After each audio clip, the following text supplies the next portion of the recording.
From advertising to software as a service to data. Across all of our programs and clients, we've seen a 55 to 65% open rate. Getting brands authentically integrated into content performs better than TV advertising. Typical lifespan of an article is about 24 to 36 hours. If we're reaching out to the right person with the right message and a clear call to action, then it's just a matter of timing. Welcome to the Martech Podcast, and I Hear Everything production. In this podcast, you'll hear the stories of world-class marketers that use technology to drive business results and achieve career success. We'll unearth the real-world experiences of some of the brightest minds in the marketing and technology space so you can learn the tools, tips, and tricks they've learned along the way. Now here's the host of the Martech Podcast, Benjamin Shapiro. Welcome to the Martech Podcast. I'm your host, Benjamin Shapiro, and today we're going to discuss how to elevate your content strategy. Joining us is Jeffrey Hayzlett, a primetime television host, a podcast host, a global business celebrity, a speaker, a best-selling author, and the chairman and CEO of the C-Suite Network, which is the home of the world's most trusted network of C-suite leaders. Yesterday, Jeffrey and I talked about how to act like a media company, and today we're going to continue our conversation talking about increasing your content's lifespan. All right, here's the second part of my conversation with Jeffrey Hayzlett, the CEO and chairman of the C-Suite Network. Jeffrey, welcome back to the Martech Podcast. It is great to be here. Always excited to have a peer, someone who does something similar to what we do here on the Martech Podcast and my business, I Hear Everything. You're creating thousands of podcast episodes. You've got TV shows, books, all sorts of different formats of content for executive leaders. And one of the things that I've realized, actually the first voice ever on the Martech Podcast, a close friend of mine, Brian Bennett, in one of the first interviews we ever did, he said something that I thought was insightful. The average lifespan for a piece of content is 36 to 48 hours. And that actually is in the snippet that we play in the beginning of every episode of the Martech Podcast. It's Brian's voice saying those words of wisdom. Turns out 36 to 48 hours is not really that long. And if you're going to put all this effort, time, budget, resources into creating a piece of content, boy, wouldn't it be nice if we could actually get that content to last for more than 2 days? Give me a little advice here. What are you doing to extend the lifespan of your content? Well, and I appreciate that opinion. And my opinion is that that's because so much of the content that we put out there is to be consumed fast and quickly. And it could be from a news snippet that we watch on the cycle itself, or it could just be what's developing today. But most of the stuff that we see in B2B is evergreen and can be evergreen if you design it with that in mind. So knowing exactly where you want to go with your content and then what you want to be able to extract in terms of value, in terms of what do I want to have people do, you want to make that content as evergreen as possible. And so by talking about dates, talking about current events like it happened today, that's going to limit your content as opposed to saying, here's an example of a problem or an event that has happened. And then how does it apply to the future? You can be able to do that. Now, but the most important thing is to have that plan. What's the plan of what you want to see that content used for and how are you going to use it? Where are you going to use it? Who are you going to send it out to? I could show a chart right now, which I'll pull together for those that are listening. You can't see it, but this is a crazy chart, just a simple little chart that I did that has all of these uses of content that I'm going to be able to do. And I've got a whole grid that looks like it's like one of those little graph charts. For everybody listening, it's like a beautiful mind. It's a total gigantic matrix of different types of content written on a yellow piece of paper. Yeah, and that's driving just one particular event that I want to drive for the future in a program to be able to launch so that people will respond to what my content that I'm giving, in this case, around peer-to-peer councils or masterminds. So you just have to think about what you're doing and where you're going with it when you first start to talk about it, like on a show like this. There's different ways to think about bifurcation of content or refactoring of content. And there's a popular methodology that I believe was started by HubSpot, which is this notion of pillars and spokes. In this case, for a podcast, you use audio as the pillar. We've got this 15-minute conversation that you and I are going to have, and then we can repurpose that content into different formats. We're going to take the audio and we're going to turn it into tweets or X's or whatever the heck we're calling them now. We're going to rewrite the content and turn it into a blog post. We're going to take video snippets and turn it into social media content, all sorts of different ways to refactor your content and what I call the Gary Veification of content.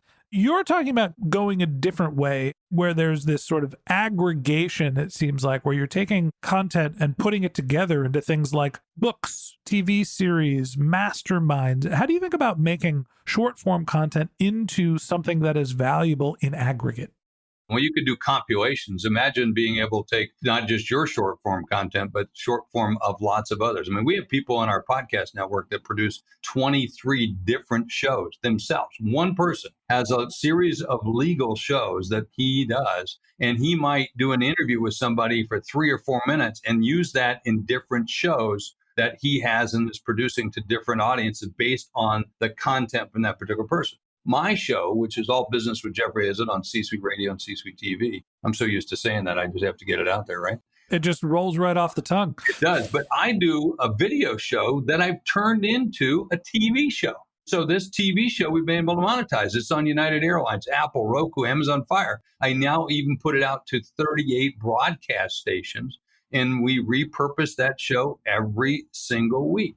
But we began, when I first started, I thought about producing a show for an hour. So I did an hour thinking that people want to listen to me for an hour. But then I started seeing the stats that the average business show was between 22 and 27 minutes. Now, a TV show for a half hour, it has to be 24 minutes. Boom, guess what my podcast is now? 24 minutes. So now we've learned to take that same amount of time, got very smart about it, and put it in that format. Now I've got one thing that I do and use it for 2 different audiences, 2 different ways in 2 different types of channels, and then take that content and then repurpose it in other ways that I can do. But I love to be able to use aggregation of content, using different pieces, put them together and do a review at the end of the year, or quotes about motivation or inspiration. Or in one case, I just recently crowdsourced an entire podcast episode and turned it into a book all about recession. Never waste a good crisis. It's funny, I've come to a similar conclusion. When I started the Martech podcast, I was publishing hour-long interviews, and I was looking at the data in Apple Podcasts, and it said people are listening to 25% of your episodes. I felt terrible. I was like, God, I must stink as a host. And I was like, well, I feel like these interviews were actually pretty good. I went back and re-listened to them. I'm like, all right, I'm going to take one of them and I'm going to cut it in half and I'm going to republish it. And then all of a sudden, people listened to 50% of the episode. Then I cut it in half again, and people were listening to like 89, 90, 100% of the episode. Well, all of a sudden, I realized that it's not necessarily me. It's that people don't want to listen to B2B content for more than 15 or 20 minutes. At least that's what I've learned for our podcast. So we started to use data to refactor and reformat our content to meet the right medium. So as you start to think about expanding the life of your content, there is the notion of making sure that it's the right format. Talk to me about how you're reusing content. Do you take old stuff and republish it? You mentioned repackaging, making your greatest hits. What are some of the ways that you can just not have it be a push once, but multiple times where you can get value from the same piece? Well, first of all, if it's good. If it's good content, it's going to have value. If it's a topic that's evergreen that people want to listen to or understand. Let me give you an interview that I did 7 or 8 years ago. It's in the top 10, usually in the top 3 every single month, every single week, every single year. And it's all about the Pareto principle, where I did an interview with someone explaining the Pareto principle, the 80-20 rule. And that single podcast, actually, it was an interview that I did for television. Now I've turned it into a podcast because I turned my interview TV into podcast, which, by the way, I'm helping a lot of people like Kiyosaki and others, Bulls, Bears, and Blockchains. They're doing a TV show, but I said, turn it into a podcast because there's this whole audience that doesn't watch TV, but they listen to podcasts. So you need to be able to go where the people are, but being able to take things like that, repurpose them. Again, I mentioned at the end of every year, I use my best 10 episodes and I string them together and people listen to them and binge them. So you're able to do that in terms of being able to repurpose that content. Or I might take the 50 biggest quotes that I had for the year that I thought was great. For instance, I had Art Laffer on my show. Of course, he's the father of Reaganomics. And I asked him about the upcoming economic crisis. And he said, never catch a thrown knife. That's going to be in my top 10 quotes. I thought that was great advice. He said, if you see it coming your way, get out of the way. Don't catch the knife. And I thought that was great. And then one of my best ones was probably when I threatened to punch one of my guests in the throat for what he had to say one time. And had he been there, I would have really done it probably. But that would turn out to be one of my better episodes. You almost Jim Romed him. Yeah, exactly. There you go. Exactly. He was the guy that, remember the Twitter feed overheard in the Goldman Sachs elevator? No, I don't. But it sounds like a good read. It was a great read. But anyway, he made a comment about women being like tethered goats in his industry. That's terrible. Yeah, exactly. And I said, dude, you have a daughter. I know you have a daughter. I told him, I said, you disgust me. If you were here right now, I'd punch you in the frickin' throat. And he goes, well, you don't understand the industry. I said, no, you don't understand ethics and treatment of people. I can't say that I've had that problem much on the Martech podcast, but hey, there's always hoping. But you have good content. I mean, I've had Gene Simmons on my show from KISS when he literally broke down and started to cry talking about his mother on the show. I mean, you have these moments. Or that I got an interview with Piers Morgan one time. We argued very emotional about gun control. So it was a great discussion. I love great discussions, good content. And you make it authentic, I think, is the key for a lot of people. You can be long in your content because think about it. I'm sure you binged watched things like, I don't know, Downton Abbey is one of my favorites, or Yellowstone. And I'll sit there and watch an entire day of that, or 2 days, maybe 3 days, if I really like it. So it just depends on the habits of the person and what they like and how good your content or how entertaining it might be. I think that one of the things to think about, mostly in the B2B sphere where I live, you live, most of the people that are listening to this podcast, they're marketers. And they're trying to figure out, all right, A, you have to have some God-given talent to be able to create interesting content. You have to be, if you're on a podcast, have to have the gift of gab. If you're a writer, you have to be savvy with the pen. There's no getting around that talent quotient. But you also have to understand the medium. You have to understand the form factor. You have to understand who your audience is to be able to present the right information to them in the way they want to consume it. Now, once you've got that done, you can extend the life and the value of your content by mixing, re-editing, mastering, republishing. God knows we've all heard of reruns. You know why they're rerun? Because they're entertaining, because people watch them, because they create more value. As we wrap up our conversation today, for the marketers that are trying to think about taking their existing content assets and extracting more value of them, extending the life, what's the big tip that you have to help them to just get a little bit more juice out of that orange?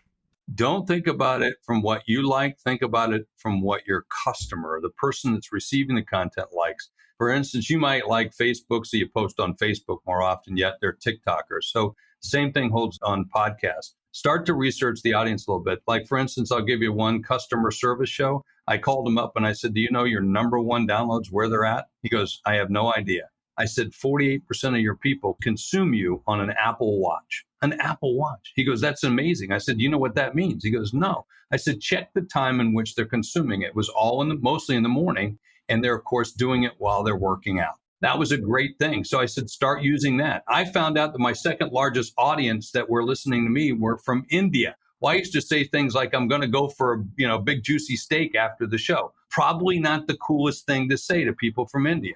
So now I throw in, I'm going to have a curry and a bindi. You look like a tiki masala guy. I love a good tiki masala. I love good bindi, but there's a lot of other dishes I like. But you start, again, learn your audience, know who they are, and speak to them so that you can deliver your message in the context they want. Content's king, activation's queen, but context is the kingdom. You have to understand the context. You have to understand your audience and understand what is the right format in the channel that you are publishing. And if you can master that, then you can extend the life of your content.